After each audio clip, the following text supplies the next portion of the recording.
सदाशिवसमारम्भां शङ्कराचार्यमध्यमाम् अस्मदाचार्यपर्यन्तां वन्दे गुरुपरम्परां श्रुतिस्मृतिपुराणानामालयं करुणालयं नमामि भगवत्पादं शङ्करं लोकशङ्करं शङ्करं शङ्कराचार्यं केशवं बादरायणं सूत्रभाष्यकृतौ वन्दे भगवन्तौ पुनः पुनः ईश्वरो गुरुरात्मेति मूर्तिभेदविभागिने व्योमवद्व्याप्तदेहाय दक्षिणामूर्तये नमः। श्रीचिद्घनगणेशाय नमो मह्यं सुखन्नित्यं स्वप्रकाशं व्यापकं नामरूपे अधिष्ठानं बुद्ध्यबुद्ध्यं बुद्धेर्दृक्यतु पारं सर्ववेदान्तवेद्यं प्रत्यक्परमः तदेव अहन्नमत्तुरन्यन्ति निश्चितामतिः।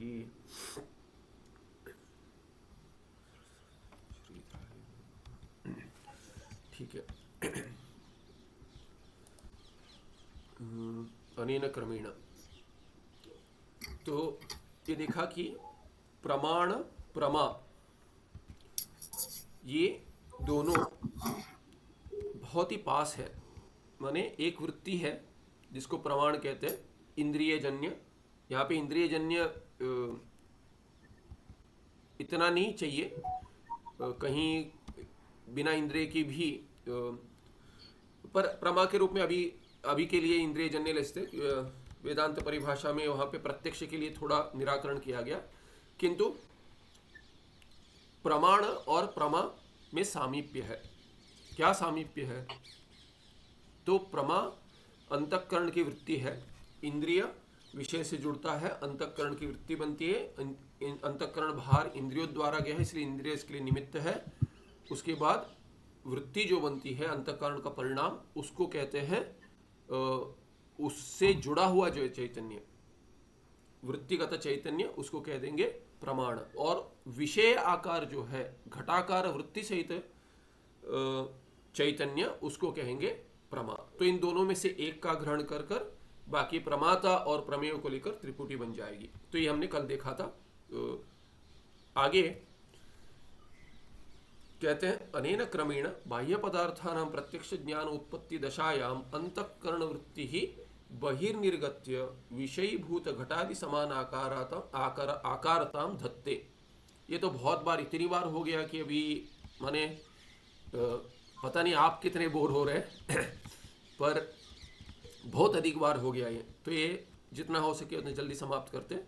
ये तो स्पष्ट है कि इस क्रम से, यानी समरी दे रहे, इस क्रम से क्या है, बाहर जो पदार्थ है उसके लिए प्रत्यक्ष ज्ञान, उसके लिए अंतःकरण बाहर जाता है। प्रत्यक्ष ज्ञान उत्पन्न करने के लिए अंतःकरण बाहर जाता है और बाहर जाकर क्या वृत्ति बनती है। तो ये क्रम है, ये पहले भी बताया था। तो अभी उसी का उपसंहार कर रहे हैं। तो कह रहे हैं अनेन क्रमेण बाह्य पदार्थ प्रत्यक्ष ज्ञान उत्पत्ति दशायाम, जब ये बाहर जो पदार्थ है शरीर के बाहर, उनके प्रत्यक्ष होने के समय पर, दशायाम, उस समय क्या होता है, उस दशा में माने उस अवस्था में अंतःकरण वृत्ति ही बाहर जाती है, बहिर्निर्गत्य। बाहर जाकर क्या करती है, विषयीभूत घटादि समान आकारताम धत्ते। अंतःकरण की वृत्ति ही वो आकार ले लेती है, घटपटादि आकार, प्रपंच में जो विषय है।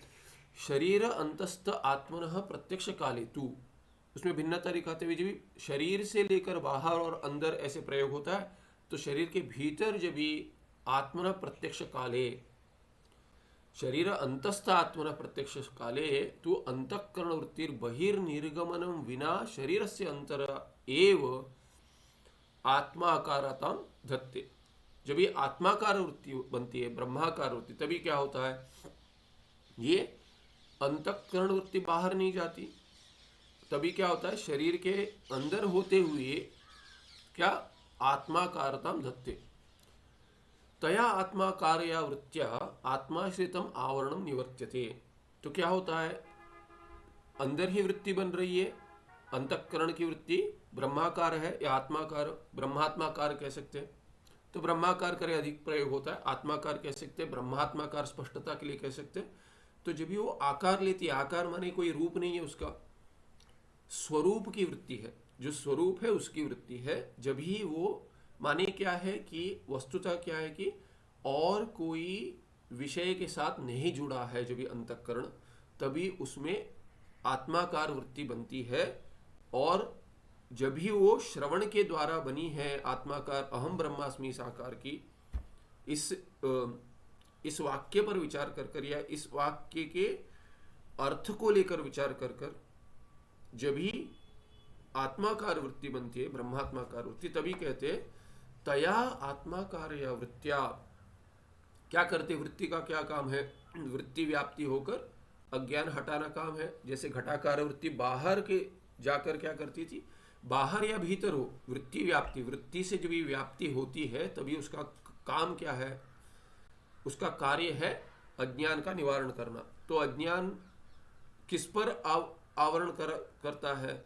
जिस विषय की वृत्ति बन रही है वो विषय, उस विषय की वृत्ति केवल उस विषय पर आवरण जो है उसको हटा सकती है, अज्ञान को हटा सकती है।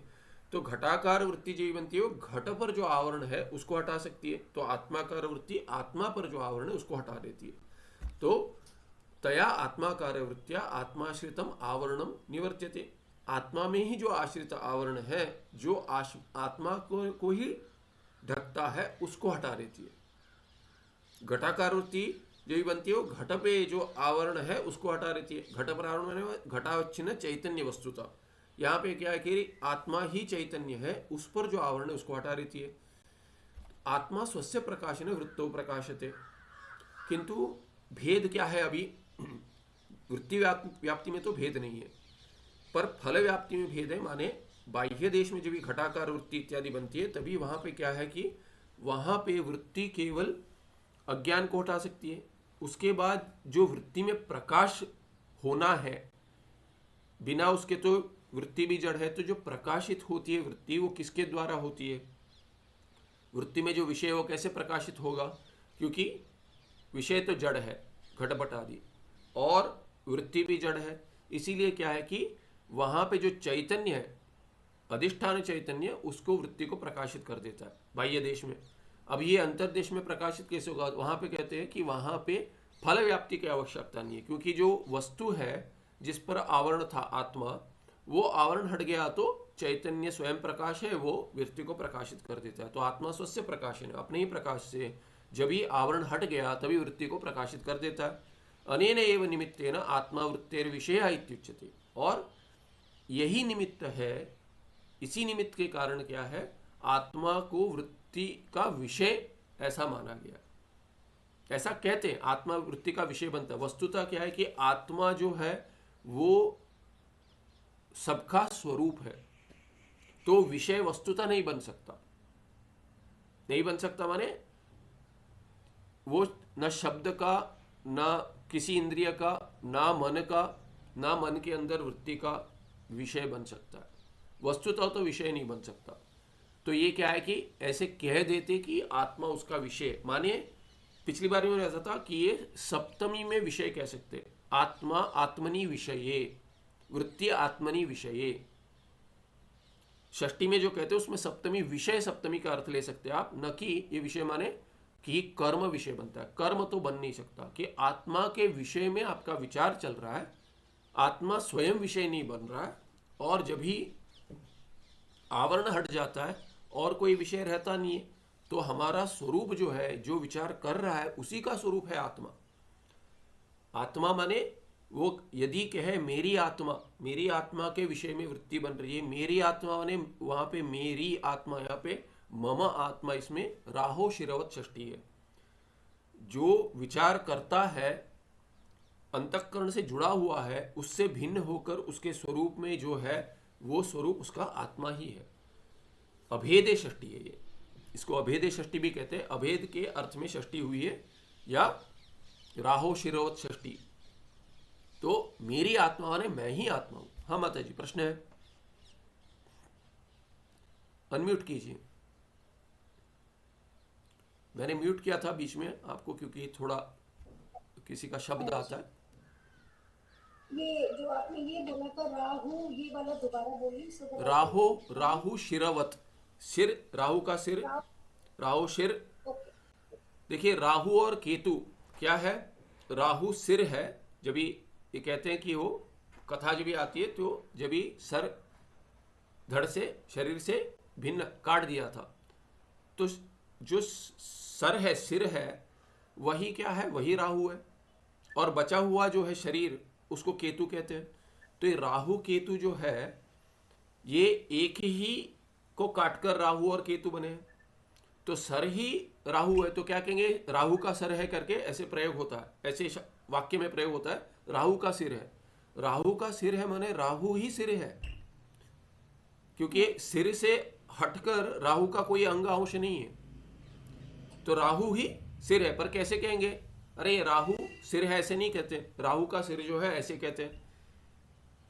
तो राहु का सिर, ये शास्त्र में राहु शिरवत षष्ठी कहते हैं। राहु के सिर जैसे प्रयोग होता है कि राहु ही सिर है, वैसे अभेद में षष्ठी होता है कि राहु का सिर नहीं, वस्तुतः राहु ही सिर है।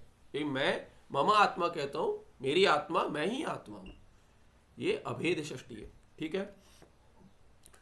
तो आगे कहते हैं कि यहां पे वृत्तिस्थ चिदाभास रूप फलस्य तो आत्मा न विषयो भवति। आत्मा वस्तुतः वृत्ति में जो चिदाभास रूप फल है उसका विषय नहीं होता, आत्मा विषय नहीं होता। क्योंकि माने व्याकरण कर्म जो है द्वितीया में जाता है, उसका विषयत्व करके कहा जाता है कि ये ज्ञान का विषय बनता है। जैसे खाने का विषय क्या है, पदार्थ खाता हूं तो ये कर्म बन जाता है खाने के लिए। तो ऐसे इंद्रियों का विषय, घट देख रहा हूं, घट विषय बनता है, घटम पश्यामि द्वितीया में जाता है, विषय द्वितीया में जाता है, व्याकरण कर्म बनकर द्वितीया में जाता है। कर्तरी प्रयोग में, कर्मणि प्रयोग प्रथम में जाएगा, किंतु धातु का कर्म बनता है। धातु में जो क्रिया है, धातु अंतर्गत जो क्रिया है उसका कर्म बनता है।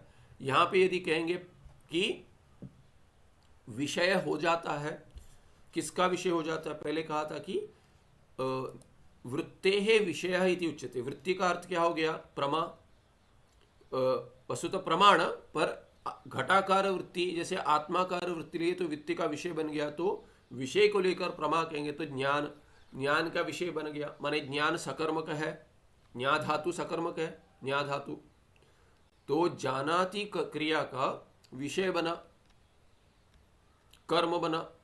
तो ऐसा नहीं है। इसकी चर्चा मैंने पहले ही बताया था, तैत्तिरीय उपनिषद में सत्यम ज्ञानम अनंतम ब्रह्म पर ज्ञान शब्द पर 2 बार चर्चा होती है। एक बार भगवान भाष्यकर उसमें भाष्य समाप्त करते हैं, फिर कहते हैं कि आनंद क्या सत्यम ज्ञानम अनंतम, अनंत पर भाष्य लिखते हैं। फिर एक पूर्व पक्ष लेते हैं, जहां पूर्व पक्षी कहता है कि आपने कह दिया ज्ञान का अर्थ ज्ञप्ति ही, ज्ञप्ति माने भाव्य व्युत्पत्ति, कि ज्ञान जो क्रिया है, भाव है, तो वहां पे वो ज्ञप्ति ही भाव साधना करके कहते थे। भाव साधना माने भाव्य व्युत्पत्ति। तो भाव्य व्युत्पत्ति ने आपने ज्ञा धातु का ही शुद्ध धातुअर्थी हो गया करके कह दिया ज्ञान शब्द का, और आगे चले गया। तो अनंत की जब चर्चा होती है, अनंत पद के पे भाष्य होने के बाद भगवान भाष्यकार फिर से एक पूर्व पक्ष लेते हैं। पूर्व पक्षी पूछता है कि आपने कह दिया कि शुद्ध धातुअर्थ ज्ञान है, तो इसीलिए ये निरपेक्ष है, ज्ञान ये निरपेक्ष है। तो पूर्व पक्षी पूछता है निरपेक्ष कैसे होगा, कि ज्ञान तो कोई विषय में होता है, सकर्मक है धातु, तो बिना विषय के तो ज्ञान नहीं होगा। अगर कोई कह देगा मेरे पास ज्ञान है, किस विषय का ज्ञान है करके पूछेंगे, कि सिविल इंजीनियरिंग का ज्ञान है, कि इलेक्ट्रॉनिक्स का ज्ञान है, कि मैथ्स का ज्ञान है, कि मेडिसिन का ज्ञान है, कि किसका ज्ञान है, कुकिंग का ज्ञान है, किसका खाना पकाने का ज्ञान, किसका ज्ञान है। तो विषय का वो सविषय का होता है ज्ञान, माने सकर्मक धातु है ज्ञान। तो कहते यदि आपने ज्ञान शब्द का अर्थ कहाँ से शुरू होता है, पहली बार जब भी चर्चा करते हैं, ज्ञान जो है ये ल्युट प्रत्यांत है, योरना को होकर अन हो गया ल्युट को, तो ज्ञा और ल्युट का हो गया अर्थ, ज्ञा और अन सवर्ण दीर्घ संधि होगी, ज्ञान करके पद बना, नपुंसक में ज्ञानम कह देंगे, नपुंसक में हुआ है। तो ये भावे व्युत्पत्ति हो सकता है, और अकर्तरी च कार्य के संज्ञायाम उस अर्थ में आता है। तो कर्ता को छोड़कर कर्म है, कर्ण है, द्वितीया विभक्ति का कर्म में अर्थ होता है, तृतीया में कर्णे व्युत्पत्ति। ऐसे करते कम से कम अधिकरण भी लेंगे, 3 तो होगा, कर्म, कर्ण और अधिकरण सप्तमी, इन तीनों में से ल्युट के अर्थ आते हैं। बाकी भी आ सकते हैं पर वस्तुतः इन तीनों में आते हैं, और भावे में भी आता है। तो ये पूर्व पक्षी पूछता है किस अर्थ में है, ज्ञान किस अर्थ में है, कि ज्ञान का एक व्युत्पत्ति एक कर्ण है, ब्रह्म कर्ण है, कर्म है या अधिकरण है, किस अर्थ में आता है? ब्रह्म, ब्रह्म को आपने सत्यम ज्ञानम अनंतम ब्रह्म, ये लक्षण वाक्य हो गया, स्वरूप लक्षण हो गया। तो इसमें किस अर्थ में ज्ञान है, किस कारक अर्थ में? तो भगवान भाष्यकार करते हैं ये कोई कारक अर्थ में नहीं है, ये ज्ञप्ति के अर्थ में, माने शुद्ध भाव साधन है, ये भावी व्युत्पत्ति है। फिर जब दूसरी बार जब चर्चा होती है, पूर्व पक्षी पूछता है आपने शुद्ध धात्वर्थ बता दिया ज्ञप्ति ही, यद्यपि ये भाव साधन है फिर भी क्या है, इसको ये सकर्म का धातु है तो विषय की अपेक्षा है, तो ये ब्रह्म निरपेक्ष नहीं सापेक्ष हो जाएगा।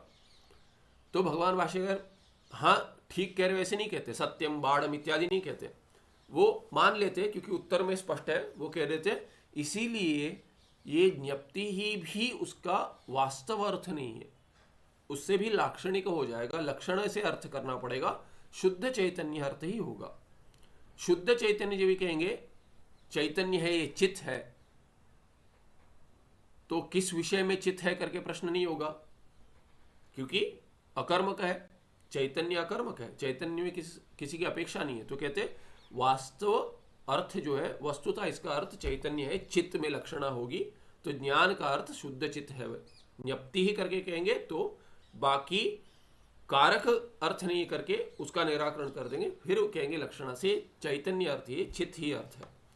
तो यहाँ पे इसीलिए क्या कहते हैं, वृत्तिस्थ चिदाभास रूप फलस्य तो आत्मा न विषयो भवति, जो वृत्ति प्रतिफलित चैतन्य कह देते हम, तो वृत्ति में तो प्रतिफलित चैतन्य होता है, घटाकार वृत्ति जो होता है, तो वहां पे वस्तुतः के वही चैतन्य इसको घट को प्रकाशित कर देता है। यहाँ पे तो अपेक्षा नहीं है, पर आवरण आत्मा पर जो था वो हट गया वृत्ति व्याप्ति से, और फल व्याप्ति की अपेक्षा नहीं है, तो प्रकाशित जो हो रहा है वो शुद्ध चैतन्य है, प्रतिबिंब रूप में हो रहा है। वस्तुतः प्रकाशित भी प्रतिबिंब पर शुद्ध प्रतिबिंब रूप में होगा, ये प्रतिबिंब पहले ज्ञात नहीं था, तो ये जो प्रकाशित हो रहा है उसमें कोई दूसरा विषय नहीं बन रहा है, इसलिए आत्मा का प्रतिबिंब ही है, और विषय तो नहीं बन सकता कि जो विषय करने वाला है उसका स्वरूप है, वो अंतःकरण से पहले है, अंतःकरण उसको विषय नहीं बना पाएगा। तो इसीलिए कहते हैं वृत्तिस्थ चिदाभास रूप फलस्य तु, उस फल का क्या है, वो फल माने जो प्रकाश है वो घट को प्रकाशित करता था, अभी आत्मा जो वृत्ति को प्रकाशित कर रहा है, पहले क्या है कि वृत्ति जो प्रकाशित होती तो विषय प्रकाशित हो जाता था घट, अभी वृत्ति जिस विषय की बन रही है वो विषय ही वृत्ति को प्रकाशित कर रहा है, वो फिर विषय को कैसे प्रकाशित करेगा, संभव ही नहीं है। प्रतिबिंब माने जैसे सूर्य का किरण आपके दर्पण पर गिर रहा है, तो दर्पण से आप सूर्य पर प्रकाश डाल सकते हो, नहीं डाल सकते, उसी के प्रकाश से तो आपको दर्पण में प्रकाश दिख रहा है। तो इसीलिए क्या है, वृत्तिस्थ चिदाभास रूप फल से तो आत्मा विषयो न भवति, वर्णितेन प्रकारेण साक्षी रूप आत्मा स्वयं प्रकाश रूप भाति इति सिद्ध्यति। तो इसको क्या कहेंगे, अभी अर्थ तो क्या हो जाएगा, अर्थतः वर्णितेन प्रकारेण, यही जो प्रक्रिया बताई इससे क्या होगा, साक्षी रूप जो आत्मा है वो वृत्ति का भी साक्षी है, आत्माकार वृत्ति जो बन रही है उसका साक्षी है वस्तुतः हो, घटाकार वृत्ति जो बन रही है उसमें भी प्रमाता रूप से वो वही साक्षी प्रमाता बनकर ग्रहण कर रहा है। किंतु सुख दुख जो होते हैं उसमें प्रमाता होता ही नहीं है, अविद्या प्रकाशित करती है, माने साक्षी प्रकाशित करता है, अविद्या नहीं, साक्षी प्रकाशित कर देता है सुख दुख को, क्योंकि अंतस्थ अंतःकरण अंतस्थ ही रहता है, विषय भी भीतर ही है, सुख दुख आदि बाहर नहीं है। तो साक्षी सभी जगह, प्रमाता बने नहीं बने, पर साक्षी सभी जगह उसी का चैतन्य प्रकाशित कर रहा है सभी को। वर्णितेन प्रकारेण यहाँ पे साक्षी रूप आत्मा स्वयं प्रकाश रूप भाति इति सिद्ध्यति, स्वयं प्रकाशित होता है, न कि वृत्ति से प्रकाशित नहीं हो रहा है। आगे 219 से 223 तक कह रहे, इंद्रिय संबंधम विना अहम ब्रह्म इति ज्ञान से कथम प्रत्यक्षता इति तत्वदृष्टि प्रश्न। तो ये प्रक्रिया भी स्पष्ट है कि बाह्य देश में वृत्ति व्याप्ति होती है, फल व्याप्ति होती है, इंद्रिय अंतःकरण को बाहर ले जाता है, त्रिपुटी के द्वारा समझ सकते हैं हम प्रक्रिया कि प्रमाता जो माने प्रमा कर ज्ञान का जो माने ज्ञाता है, ज्ञान का कर्ता नहीं बोलते, ज्ञाता जो है प्रमाता, वो प्रमेय विषय को, घटपट आदि को वृत्ति के द्वारा जानता है। इंद्रिया भी वहां पे काम आती है, इसीलिए प्रमाण रूप से प्रमा उत्पन्न होती है। प्रमा क्रिया है, ज्ञान क्रिया, जानाति क्रिया कहेंगे, और प्रमाण वो प्रमा के लिए कर्ण बनकर प्रमा उत्पन्न कर देता है। तो अभी बचे प्रमा, ये प्रमेय विषय में, और प्रमाता ज्ञाता है उसका। और जब भी ब्रह्माकार वृत्ति बनती है तभी वृत्ति व्याप्ति ही अज्ञान हटा देती है, और स्वयं प्रकाश होने से विषय वृत्ति को प्रकाशित कर देता है, और वो विषय को प्रकाशित दोबारा नहीं करता, फल व्याप्ति की अपेक्षा नहीं है। अभी क्या कहते हैं, इंद्रिय संबंध विना, आपने कहा कि प्रमाकरणम प्रमाण, और आपने दिखा दिया कि इंद्रिय में प्रमाण करके व्यवहार भी होता है। क्यों होता है? क्योंकि इंद्रियों द्वारा क्रम से क्या हो गया, अंतःकरण बाहर गया, घटाकार वृत्ति बनी, और वृत्ति में प्रमा करके व्यवहार है, इसीलिए वृत्ति का कर्ण साधन बन गया ये इंद्रिय। इसीलिए इंद्रिय में भी प्रमाण का शब्द का व्यवहार होता है। तो कहते इंद्रियम, अभी तत्वदृष्टि पूछता है कि इंद्रिय के संबंध के बिना अहम ब्रह्म ऐसे जो ज्ञान उत्पन्न हुआ उसमें प्रत्यक्षता कैसी होगी? क्योंकि जब भी हम कहते हैं मैंने अपने आंखों से देखा, मैंने अपने कानों से सुना, दूसरे के कान से सुना ऐसा नहीं कह रहे हैं, माने दूसरे ने देखा ऐसा नहीं है, मैंने देखा, दूसरे ने नहीं सुना, मैंने, माने ये फर्स्ट हैंड एक्सपीरियंस कहते हैं इसको, सेकेंड हैंड नहीं है ये कि दूसरे से सुना, ऐसा नहीं है ये। मैंने स्वयं देखा, सुना, मैंने खाया है इसको, हाँ मैंने खाया है, अच्छा है, ऐसे कह देता है। आपने खाया है, हाँ चलो अच्छा है तो मैं भी खा लेता हूँ। तो ये सब इंद्रियों के द्वारा ही ग्रहण किए हुए प्रत्यक्षता का व्यवहार होता है सामान्यतया, इसके बिना दूसरा कुछ प्रत्यक्ष हम नहीं जानते। तो इसीलिए इंद्रिय ही साधन बनता है, कर्ण बनकर प्रमा उत्पन्न करता है, प्रत्यक्ष प्रमाण उत्पन्न कर, प्रत्यक्ष प्रमा में प्रत्यक्ष प्रमाण है। तो कहते इंद्रिय संबंधम बिना इंद्रिय संबंध के, क्योंकि हम अहम ब्रह्मास्मि उसमें तो कोई इंद्रिय का संबंध ही नहीं हुआ, उसके बिना ज्ञान में प्रत्यक्षता कैसे आएगी, ब्रह्म ज्ञान में प्रत्यक्षता कैसे आएगी, ऐसे तत्वदृष्टि पूछ रहा है। तो कहता है तत्वदृष्टि शंका, वो क्या पूछता है शंका, उसकी शंका बताते हैं, ब्रह्म अपरोक्ष ज्ञानेन सकल अविद्या समूहो नश्यति। समूह, पूरा समूह जो है किसका, अविद्या का, सकल अविद्या का, थोड़े अविद्या अंशों का नहीं, संपूर्ण अविद्या का जो समूह है वो उसका नाश हो जाता है। किसके द्वारा? ब्रह्म अपरोक्ष ज्ञान से, परोक्ष ज्ञान से नहीं होगा। अपरोक्ष ज्ञान को होता है, पहले स्मरण कराता हूं, परोक्ष ज्ञान कैसा होता है, ब्रह्म अस्ति, कि ब्रह्म करके कुछ है, और अपरोक्ष ज्ञान को होता है अहम ब्रह्म अस्मि, ये है एक भेद हो गया। दूसरा कहते हैं या तो अहम ब्रह्म अस्मि में प्रत्यक्ष माने वो अपरोक्षता होते हुए परोक्ष वद भासते, परोक्ष जैसे लगता है। क्यों लगता है? क्योंकि उसमें कुछ बाद है कि ज्ञान उत्पन्न हो नहीं पा रहा है ठीक से, इसीलिए अब वो मान नहीं सकता कि ये अपरोक्ष है, किंतु होता अपरोक्ष, ये ऐसे भी भेद होता है। तो परोक्ष और अपरोक्ष में ऐसे द्विधा भेद है। न तो परोक्ष ज्ञानेन इति प्रागभीतम, ये पहले कहा था कि परोक्ष ज्ञान से सकल अविद्या समूह का नाश नहीं होगा, पर अपरोक्ष ज्ञान से तो हो जाएगा। अत्र ऐसा शंका भवति, तो यहाँ पे एक शंका उत्पन्न करता है तत्वदृष्टि। इंद्रियजन्यम एव ज्ञानम प्रत्यक्षमित्युच्यते, ब्रह्म ज्ञानम तो न इंद्रियजन्यम अविषयत्वाद ब्रह्मणा। हेतु देकर कहता है कि प्रत्यक्ष ज्ञान ऐसे व्यवहार कहाँ होता है, इंद्रिय जन्य जो ज्ञान है, इंद्रिय के द्वारा जो उत्पन्न हुआ है उसी ज्ञान को प्रत्यक्ष कहते हैं, और ब्रह्म ज्ञान तो इंद्रिय ज्ञान के बिना उत्पन्न हुआ है। क्यों? अविषयत्वाद ब्रह्मणा, ब्रह्म विषय नहीं बन रहा है। तो देखिए इंद्रिय के बिना माने अंतःकरण को इंद्रिय मान लो करके पूर्व पक्षी कहेगा, अंतःकरण तो इंद्रिय है, अंतःकरण कहते हैं ना, तो कर्ण तो है, अंतःकरण है, बाहर कर्ण नहीं है, भीतर कर्ण है, कर्ण ही है, तो इसमें भी इंद्रिय प्रयोग होता है। तो इसमें क्या इसमें थोड़ा भेद है। इंद्रिय जो है वेदांत ही मानता है इंद्रिय है। तो ये वेदांत परिभाषा में चर्चा आती है, क्षमा कीजिए। तो क्या चर्चा आती है कि अंतःकरण इंद्रिय है। सिद्धांति कहता है, पूर्व पक्षी तार्किक है, वो कहता है अंतःकरण इंद्रिय है, कोई संदर्भ में आता है।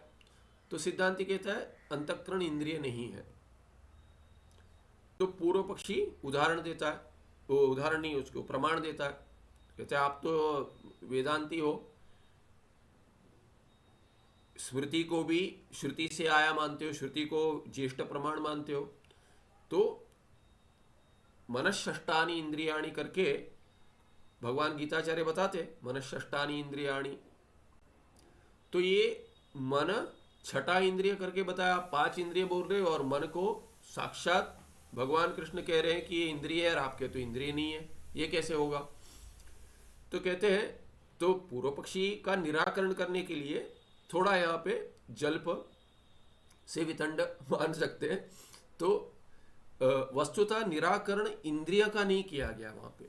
जो तार्किक कह रहा है कि ऐसा इंद्रिय का लक्षण बताता है तार्किक कुछ, तो सिद्धांति कहता है ऐसा इंद्रिय नहीं है वो, मन ऐसा इंद्रिय नहीं, इसलिए निराकरण करता है। तो कोई कहता है वितंड कर दिया, वितंड नहीं है, क्योंकि आगे जाकर इंद्रिय मान लेता है। तो ये प्रश्न उठता है, यदि आप ठीक से अभ्यास करेंगे तो पहले इंद्रिय, ये पूर्व पक्षी कहता है अंतःकरण इंद्रिय है, तो आपने मना कर दिया। अभी आप आगे चलकर आपको लगता है हम भूल गए, हम भूले नहीं है, आगे जाके सिद्धांति कह रहता है इंद्रिय है अंतःकरण। तो पूर्व पक्षी जब भी कहता है इंद्रिय, तो वो कहता है तो नहीं, अरे आपने कहा, पूर्व पक्षी ने कहा तो ठीक नहीं है, और सिद्धांति कहता है तो ठीक है, कैसे होगा? ये तो डबल स्टैंडर्ड हो गया आपके, कि पहले कहते हैं इंद्रिय नहीं है, फिर आगे आपकी प्रक्रिया समझाने में मन को इंद्रिय चुपचाप बोल के चले जाते हैं। ऐसा थोड़ी चलेगा। बोलते हैं कि आपने पहले इंद्रिय नहीं है कहा है, तो इसके अर्थ क्या है कि जो तार्किक ने इंद्रिय का लक्षण बनाया है वैसे वाला इंद्रिय हम अंतःकरण को नहीं मानते, पर हमारे लक्षण में जो इंद्रिय है वो इंद्रिय का लक्षण अंतःकरण में घटेगा। तो ये भेद है। तो मनःषष्टानि इंद्रियाणि में कह देते, आप यदि वैसा इंद्रिय लेकर भगवान कृष्ण आपकी प्रक्रिया ठीक है, ऐसे आप उसके लिए अगर भगवान कृष्ण कह रहे हैं वो प्रमाण लेकर आ रहे हो, तो वो नहीं घटेगा। तो बोलते इंद्रिय मनःषष्टानि इंद्रियाणि कैसे प्रयोग हुआ? बोलते होता है, ऐसे प्रयोग होता है। तो ये मन केवल संख्या पूर्ण के लिए है। तो व्याकरण में आता है संख्या पूर्ण, डट ऐसे कोई प्रत्यय आता है। तो वैसे षष्ठ जो है, षष्ठ माने सिक्स्थ के अर्थ में आता है, जो कार्डिनल और नॉमिनल ऐसे हो, जो जिनको स्मरण है तो वो भेद में आता है कि छठी संख्या पूर्ण करने के लिए षष्ठ करके एक प्रत्यय आकर षष्ठ करके शब्द बनता है। तो कहते छठे को भी इंद्रिय होने की आवश्यकता नहीं है, 5 इंद्रिय और छठा मन है, ऐसे कह दिया उन्हें। तो उसमें भी समास बन जाएगा, बहुरी बनेगा, मनः षष्ठ ऐसे हो जाएगा। षष्ठ तो इंद्रियाणी करके हो जाएगा, सबके मिलकर भी इंद्रियाणी हो जाएगा। तो कहते 5 इंद्रिय और मन जो षष्ठ बनाता है, ये छठा जो है माने संख्या में छठ, 5 हो गए इंद्रिय, छठा बिना इंद्रिय के बीच छठा हो जाएगा। तो सब मिला के 6 हो जाएंगे। तो श्रुति का भी एक प्रमाण देता है सिद्धांति कि इड़ा भक्षण में कुछ आता है मंत्र कि ये है यजमान पंचम ऐसे आता है, इडाम भक्षयति करके। तो यजमान जो है वो माने इड़ा भक्षण में किसको अधिकार है किसको नहीं है, कौन करता है, वहां पे बाकी ऋत्विक है, और यजमान का ग्रहण करके कह देता है यजमान तो उस क्रिया में जुड़ा नहीं है, फिर भी उस साथ में प्रयोग होता है पंचा करके 5 में, वहां पे 4 ग्रहण करते इड़ा का, यजमान नहीं करता। तो ऐसे कुछ संदर्भ में एक श्रुति का भी उदाहरण देते कि ऐसा प्रयोग होता है। सबको एक होना आवश्यक नहीं है, माने वो सभी एक जाति के, माने इंद्रिय जाति के होने की आवश्यकता नहीं है, या तो ऋत्विक जाति के होने की आवश्यकता नहीं है, केवल संख्या पूर्ण में भी ऐसे होकर समास हो जाता है बहुरी में। तो ऐसे कहा गया। उसके बाद क्या कहा गया, आगे चलकर कहते हैं कि इंद्रिय है। तो ये पूर्व पक्षी यहां आकर पूछ सकता है कि आपने क्या कह दिया कि ब्रह्म ज्ञानम तो न इंद्रिय जन्यम, इंद्रिय जन्य नहीं है। तो पूर्व पक्षी का निराकरण अगर यदि आप पहले इससे कहते कि आप जो इंद्रिय मानते हैं वैसा वाला इंद्रिय अंतःकरण नहीं है, इसीलिए इंद्रिय जन्य नहीं है, ऐसे तत्वदृष्टि पूछ रहा है। तो पूर्व पक्षी कहते हैं आपने दूसरी बार मान लिया है वेदांत परिभाषा में कि अंतःकरण तो इंद्रिय है, तो आप कैसे कहेंगे कि इंद्रिय जन्य नहीं है? अंतःकरण का अंतःकरण जन्य मान लीजिए इसको, ब्रह्म ज्ञान को। तो ब्रह्म ज्ञान तो अंतःकरण रूप इंद्रिय जन्यत्वात् प्रत्यक्ष करके प्रयोग हो जाएगा। तो वैसे भी नहीं है। तो क्यों नहीं है? क्योंकि अविषयत्वाद ब्रह्मणा करके हेतु देता है। अंतःकरण विषय कर रहा है यदि आप मानते हो और अंतःकरण इंद्रिय है, इंद्रिय जन्य मान लो, तो नहीं होगा। क्यों नहीं होगा? क्योंकि वो ब्रह्म वस्तुतः विषय बन ही नहीं रहा है।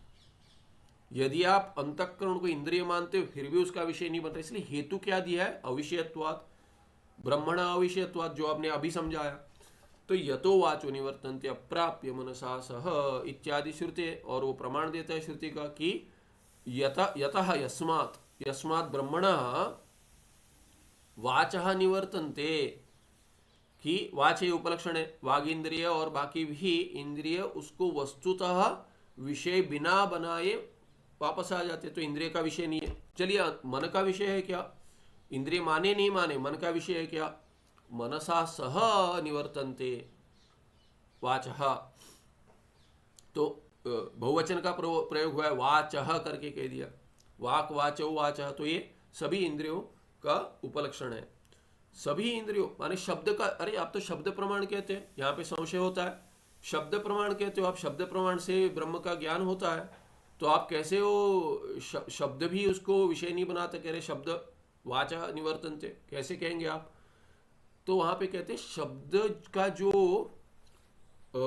अर्थ है, पद पदार्थ का जो नित्य संबंध है, जो उसका शब्द का जो शब्द की जो शक्ति है, अर्थ को ग्रहण कराने का जो सामर्थ्य, उसको शक्ति कहते हैं, पद शक्ति, जिसको वाच्यार्थ कहते हैं। तो वाच्यार्थ जो है ये ब्रह्म किसी शब्द का वाच्यार्थ नहीं है। ब्रह्म ब्रह्म शब्द का भी वाच्यार्थ नहीं है। माने वाच्यार्थ में ब्रह्म आएगा अर्थ, पर ये जो ब्रह्म ज्ञान उत्पन्न हुआ ज्ञानी है कहते हैं, वो विषय उसका नहीं बना रहे। तो ब्रह्म शब्द, ब्रह्म जो कहते हैं ब्रह्म, तो उससे जो ग्रहण हो जाएगा वो ब्रह्म नहीं है। जैसे घट कहते हैं तो घटाकार वृत्ति बनती है, घट कहते ही घट विशेष माने ये क्या है करके पदार्थ समझ में आता है। वैसे ब्रह्म कहने से पदार्थ का कुछ ज्ञान नहीं होता, वैसे वाच्यार्थ से ज्ञान नहीं होता, लक्षणा करनी पड़ती है कि ये ब्रह्म क्या है, ये नहीं है वो नहीं है। नेति नेति से होता है ब्रह्म का ज्ञान, कि जो भी मैं विषय बना रहा हूं वो नहीं है, जो विषय बना रहा है वो मैं ब्रह्म हूं, ऐसे अर्थ होता है। तो ऐसे स्पष्ट ब्रह्म कहने से वाच्यार्थ से नहीं होता, निराकरण करना पड़ता है। अरे ब्रह्म क्या है? जगत कर्ता ब्रह्म करके लक्षण किया है। जो ब्रह्म सूत्र में दिया है वो क्या है कि जगत कारण ब्रह्म है करके दे दिया है। तो ब्रह्म शब्द का भी विषय नहीं है, या यहां पे कह दिया वाचो निवर्तन्ते, शब्द प्रमाण है पर शब्द जो है उसका वाच्यार्थ नहीं है, वाक्य का वाच्यार्थ नहीं है, शब्द का वाच्यार्थ नहीं है, और लक्षणा करनी पड़ती है, लक्षणा से ज्ञात होता है। इसीलिए कह दिया कि वो शब्द का भी वस्तुतः विषय नहीं है, वाक विषय नहीं बनाता। वाचः निवर्तन्ते यतः यस्मात् ब्रह्मण, कैसे? अप्राप्य, यतः ब्रह्मण यस्मात् ब्रह्मण वाचः निवर्तन्ते ब्रह्म अप्राप्य, ब्रह्म अप्राप्य, ब्रह्म प्राप्त बिना किए इंद्रिय वापस आ जाती है, विषय करने का प्रयत्न करती है पर नहीं कर पाती है, आ जाती है। और इसका तो केन में भी आप समझ सकते हैं, जैसे एक जैसे देवता को भेजे थे कि यक्ष आ गया, देखो कौन यक्ष है करके, नहीं समझ पाते, वापस आ जाते हैं। नहीं ज्ञातुम शक्नोमी, नहीं नहीं समझ पाया, नहीं समझ पाया, तो ये कहानी में छुपा हुआ थोड़ा एक, कि ऐसे ज्ञात नहीं होता विषय। और मनसा सह अप्राप्य निवर्तनते, ब्रह्म अप्राप्य मनसा सह निवर्तनते वाचा, तो ये इंद्रिया अंतःकरण को ले जाती है, पर अंतःकरण भी विषय नहीं कर पाता है, वो भी हार करा जाता है। तो ये इसके लिए हेतु दे दिया अविषयत्वात्, और वो अविषय क्यों है यहाँ पे दे दिया, श्रुति प्रमाण दे दिया तैत्तिरीय ब्राह्मण का, इत्यादि श्रुते है।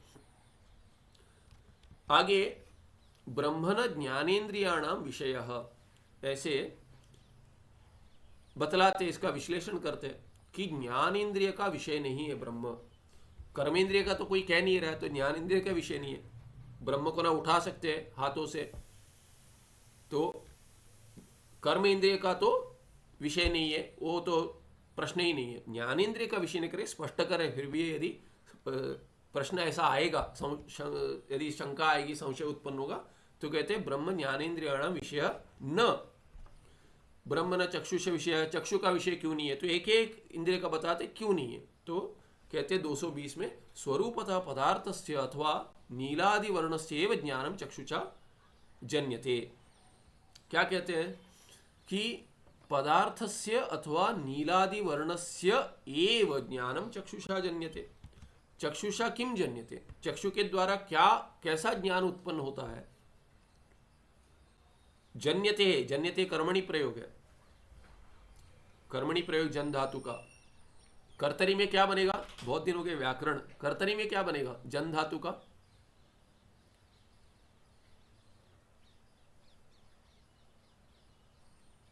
किसी को पता है?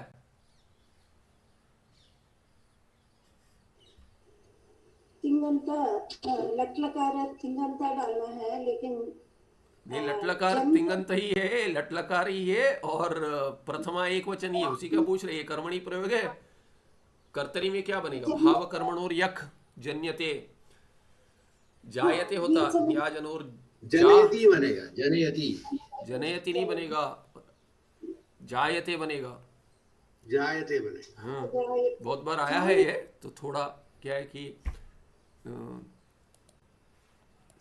व्याकरण थोड़ा थोड़ा थोड़ा कभी कर लें तो अच्छा है, क्योंकि नहीं करेंगे तो अभ्यास के बिना व्याकरण नहीं रहता।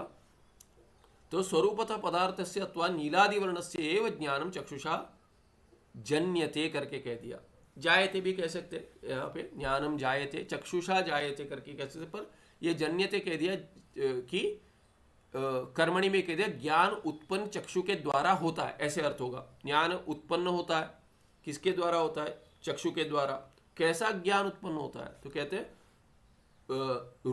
रूपवता, नहीं स्वरूपता पढ़ रहा हूँ लगता है, स्वरूपता पढ़ा लगता है मैंने, गलत है, रूपवता, तो स्मरण आ रहा है मुझे, मैंने लगता है स्वरूपता पढ़ा, क्योंकि स्वरूप की बात करते हैं, स्वरूप बैठा हुए, रूपवता कह दिया, मतुपंथ है, रूपवत, रूपवान, तो रूपवान जो है पदार्थ, रूप वाला माने रूप जिसमें है वो रूपवत पदार्थ हो जाएगा, रूपवान पदार्थ हो जाएगा, तस्य रूपवतः पदार्थ से, जो रूप वाला पदार्थ है, घट में रूप है। ये तार्किक का ये है कि बिना रूप के ग्रहण नहीं होता, कुछ प्रत्यक्ष होने के लिए उद्भूत रूप होना चाहिए, केवल रूप भी नहीं, उद्भूत रूप करके वो कहते हैं। तो हम भी मानते चलिए किसका ग्रहण होता है, अभी यहाँ पे अधिक चर्चा नहीं कर रहे। जब आप देखते हैं वस्तुतः क्या देखते हैं, वस्तुतः रूप ही देखते हैं, माने किसी कुछ आंख जो देख रही है वो किसी को देखती है तो क्या है कि रूप ही देखती है, न कि घट नहीं दिख रहा है, घट का रूप दिख रहा है। वस्तुतः क्या है कि गुण ही ग्रहण होता है, न कि पदार्थ करके, पदार्थ माने न कि घट का ग्रहण करते तो घट का रूप का ग्रहण करते ऐसे, क्योंकि गुण ग्रहण होता है। जब शब्द जब ग्रहण करते हैं तो शब्द क्या ग्रहण करते हैं, शब्द ही करते, माने जो सुनाई दे रहा है वो शब्द ही है। जब खा रहे हैं तो पदार्थ का ग्रहण नहीं कर रहे, रसनी का ग्रहण कर रहे। तो ऐसे कुछ चर्चा होती है, तार्किक इसकी अधिक चर्चा करते हैं कि क्या ग्रहण होता है क्या नहीं ग्रहण होता है। तो वो कहते हैं जिस इंद्रिय से, तार्किक क्या कहता है कि जिस इंद्रिय से जो ग्रहण होता है उसका अभाव और उसकी जाति भी उसी इंद्रिय से ग्रहण होती है, ऐसा उनका नियम है। तो रूप वाला घट देख रहे तो घट के साथ क्या होगा, घटत्व और घट का अभाव एक ही इंद्रिय से ग्रहण होगा। यदि चक्षु से ग्रहण कर रहे हैं तो चक्षुर इंद्रिय घट ग्रहण कर सकता है, तो घटत्व जाति जो उसमें है उसका भी ग्रहण कर सकता है, और घटज का अभाव भी वही ग्रहण करता है। उनके यहाँ कोई अनुपलब्धि प्रमाण भिन्न नहीं है, हमारे यहाँ अनुपलब्धि भिन्न प्रमाण है। छठा प्रमाण जो हमने देखा था, तो वो क्या कहते हैं कि तीनों उसी इंद्रिय से ग्रहण होता है। जिससे आपको कोई वस्तु ग्रहण होती है, उसी से उसके वस्तु की जाति और उसका अभाव ग्रहण होता है पदार्थ का। तो यहाँ कहते हैं रूपवता, रूप वाला होना चाहिए और उद्भूत रूप होना चाहिए करके वो कहते हैं। तो यहाँ पे क्या कहते हैं, रूप वाला जो पदार्थ है, घट ले लीजिए, घट रूप वाला है, घट में नील घट है, समझिए नील रक्त इत्यादि घट है, तो नील वर्ण भी ग्रहण हो रहा है और घट भी ग्रहण हो रहा है। ऐसा यदि सोचेंगे तो घट है करके जानते हैं और नील गुण भी ग्रहण हो रहा है। तो रूप वाले पदार्थ का, घट का यहाँ पे ज्ञानम चक्षुषा जन्यते ऐसा अन्वय होगा। और क्या है उसके, अथवा नीलादि वर्णस्य, अथवा कह दिया, या तो आप कहिए कि केवल रूप का ग्रहण हो रहा है तो नीलादि वर्ण, नील रक्त इत्यादि वर्ण जो रंग है उसका ग्रहण हो रहा है, तो वो जो वही ज्ञान चक्षु के द्वारा उत्पन्न होगा, ना कि ब्रह्म तो न तादृशम, माने रूप रहित होगा या केवल रूप। ब्रह्म तो रूप नहीं है, ब्रह्म में कोई रूप नहीं है, वो निर्गुण है, तो रूप भी एक गुण है, वो ग्रहण नहीं होगा। क्यों नहीं होगा? क्योंकि ब्रह्म में है ही नहीं, निर्गुण है ब्रह्म। तो निर्गुण है तो निरूप भी है।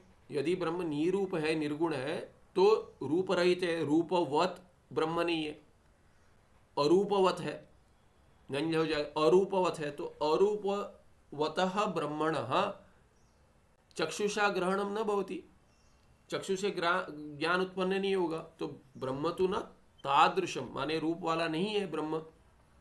अतः न ब्रह्म नेत्रेंद्रिय जन्य ज्ञान विषय, इसीलिए ब्रह्म नेत्रेंद्रिय जन्य ज्ञान विषय नहीं है। ब्रह्म नेत्रेंद्रिय चक्षुरेंद्रिय जन्य ज्ञान का विषय नहीं है, क्योंकि रूप वाला नहीं है।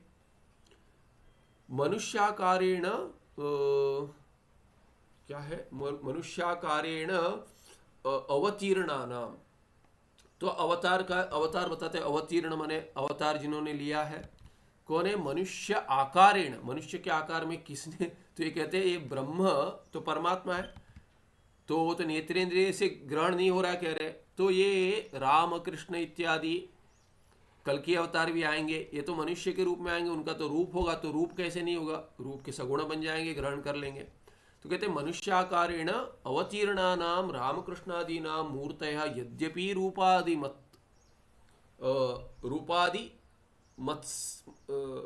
मत्यः करके कह दिया, बहुवचन में बनाया रूपादि मति का बहुवचन में रूपादि मत्यः तथापि, तो ये रामकृष्णादीना मूर्तय, ये मूर्ति क्या होंगे? रूपादि मत्यः होंगी। तो ये रूपादि वाले जो परमात्मा जी भी, ब्रह्म जी भी रामकृष्ण इत्यादि अवतार लेते हैं माने लिया है नहीं कह सकते हम, लेते हैं कह सकते, क्योंकि ये बार बार लेंगे अवतार। चारों युग में ये जो अवतार आएंगे बार बार आएंगे। भगवान राम जी हो गए फिर आएंगे, भगवान कृष्ण जी हो गए फिर आएंगे, तो ऐसे ये चलता ही रहेगा। ये चतुर्युग ऐसे ही चलते रहेंगे, कल्प कल्प अनादिकाल से चल रहा है, ये चलते ही रहेगा। तो ये रामकृष्ण आदि जो मूर्तियां, उनकी मूर्तियां हैं, वो तो रूप वाले हैं। तो यद्यपि रूपादि मत्यः तथापि, फिर भी क्या है? तामूर्तया मायिकत्वात् मिथ्या, मायिक होने सगुणत्व में जो गुण है वो सब मिथ्या है। तो ये रूप इत्यादि जो गुण है, परमात्मा के जो रूप है वो भी मिथ्या ही है। इसीलिए जब भी जीव का जीवत्व मिथ्या है, ईश्वर का ईश्वरत्व भी मिथ्या ही है। ऐसा नहीं मानना है कि ईश्वर है कहीं और है, नहीं। जीव में नहीं हूं, जब तक मैं जीव हूं तब तक ईश्वर नहीं है नहीं कह सकते। जब तक मैं हूं तब तक ईश्वर है। मैं मनुष्य के रूप में हूं तो ईश्वर है, वसी उसी रूप में, राम के रूप में भी, कृष्ण के रूप में, इत्यादि रूपों में है। पर जब भी मैं जान जाता हूं मैं शरीर मिथ्या है, तो उनका शरीर सत्य होगा। मेरा शरीर जो मिथ्या, उनका शरीर मिथ्या। क्यों? शरीरत्वात्, कार्यत्वात् है तो, दृश्यत्वात् है तो, इतने सारे दृश्यत्वात्, कार्यत्वात्, शरीरत्वात् जोड़ते जाइए, सब मिथ्या ही है। तो जो स्वरूप से जो ब्रह्म है वो मिथ्या नहीं है। मेरा स्वरूप है, जो ईश्वर का स्वरूप है, राम कृष्ण आदि का जो स्वरूप है वो तो मिथ्या नहीं है, वो ब्रह्म है, वो निर्गुण है, वो तो रूप रहित है, रूपवत नहीं है, अरूपवत है, रूप रहित है।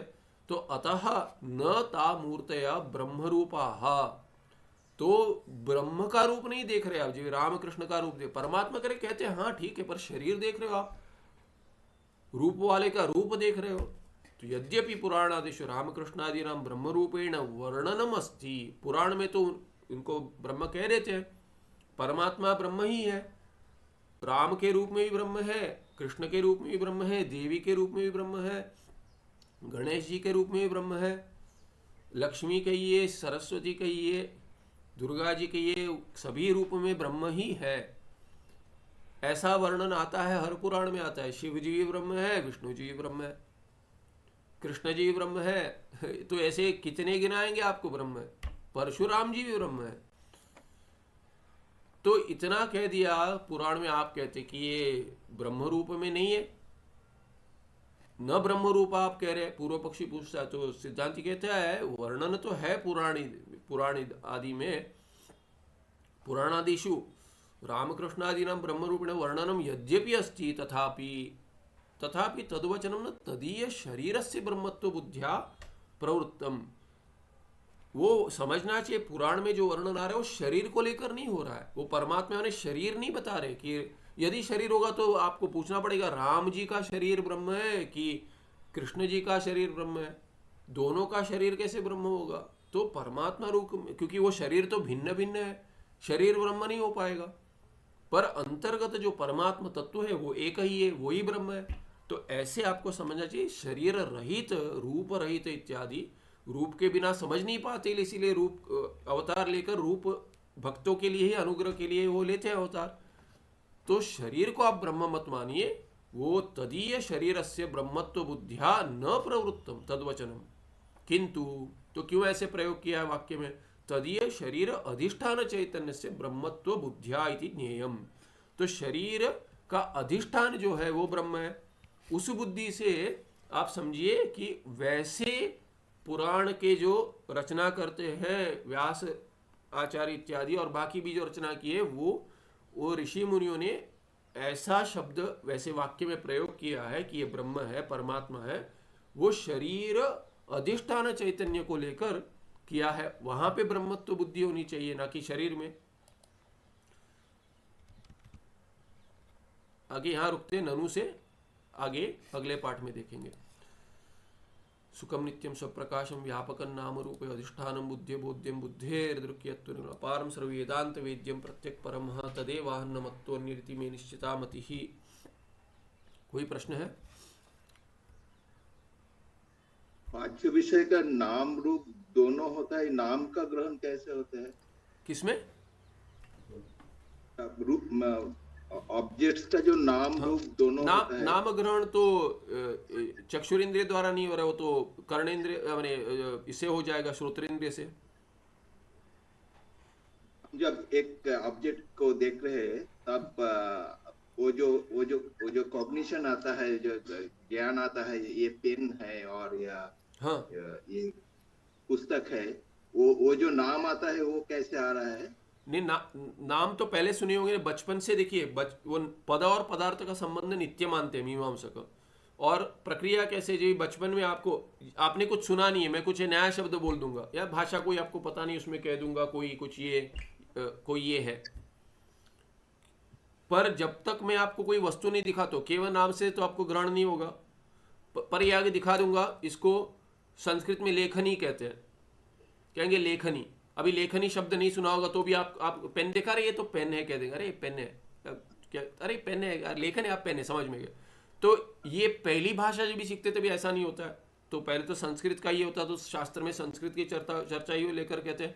तो वहां पे कहते हैं कि घटम आनय, कोई कहता है घट लेकर आओ, ये बच्चे को इसको कुछ पता नहीं है, सुन रहा है, केवल सुन पा रहा है, तो देखता है कि वो पिताजी ने बड़े लड़के को कह दिया कि आप, या बेटी को कह दिया, बेटे को कह दिया बड़े को कि घट लेकर आओ, तो वो लेकर आता है, फिर रखा हुआ रहता है तो घट ले जाओ, तो ये देखते रहता है। तो ऐसे शब्द और शब्द के अर्थ का, पद और पदार्थ का ग्रहण हो जाता है, किस क्रिया के साथ जुड़ा, क्रिया का अर्थ ग्रहण। तो इसीलिए क्या है कि नाम का ग्रहण हो चुका है और नाम के साथ उसका संबंध का ग्रहण भी हो चुका है। तो अभी जब ये अब देखता है या कोई कह देता है ये घट है, तभी वो घट करके रजिस्टर हो जाता है, क्योंकि सभी देखकर ग्रहण नहीं होता है। कोई पढ़ा देता है देखो ये ऐसा है, ये ऐसा है, या अभी स्वर्ग तो देखा नहीं है पर शास्त्र में चर्चा होती है स्वर्ग ऐसा है, तो उस वर्णन से भी समझ जाते हैं कि स्वर्ग ऐसा है।